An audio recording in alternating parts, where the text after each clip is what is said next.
राहिला विषय आयुष्यभर कष्ट करण्याचा आणि किती एवढ्याचे पोटन केवढा बोभाट तयाचा समजून घेतलं पाहिजे. कोणत्या गोष्टीच्या मागे जात असताना आपण आपल्याला दुःखी करतोय का आणि आपण दुःखी होताना आपल्या सोबतचा, आपल्या सहवासातला, आपल्या आजूबाजूचा, शेजारचा सुद्धा दुःखी होतोय का. आपण मात्र ते करत नाही. आयुष्यभर चिंता आहे.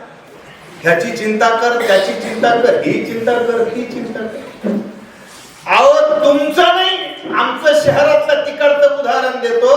तिकडच्या बायांच्या घरात एवढ्या कपाटात साड्या की तिकडं दार बी लागत नाही कपाटाची.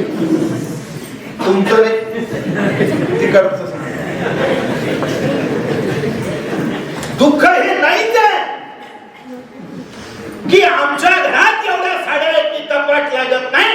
आमचं दुःख हे की तरीही संक्रांतीला एखादीच्या अंगात वेगळी पाहिली तर ती माझ्याकडे नाही असं म्हणून सणाच्या दिवशी डोकं बांधून बसणाऱ्या बाया. कुठे चाललोय? समाधान इथून सुरुवात आहे, आपल्या घरातून आहे, आपल्या स्वतःपासून आहे. जर आपण समाधानी असू, अरे सुख समाधानी कोण पाहे देणे घेणे.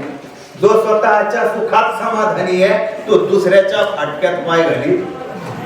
म्हणून आपल्या फाटक्यात कोणी पाय घातले की समजून घ्यायचं जगातलं सगळ्यात मोठं दुःख याला आहे. शुभेच्छा द्यायच्या त्याला, तुझं भलं हो. तुकोबरांनी ते सांगितलं ना, अरे कोणी निंदा कोणी म्हणता, आम्हा स्वहिताचा धंदा. अरे कोण माझी निंदा करताय, कोण मला वंदन करताय, हे दोघंही मला महत्वाचे नाहीत. मला फक्त या समाजाचं भलं कसं करता येईल यासाठी जो माझा उद्योग आहे त्याला मी पणाला लावणार आहे. हा विचार त्या ठिकाणी जगद्गुरु तुकोबरायांनी केला.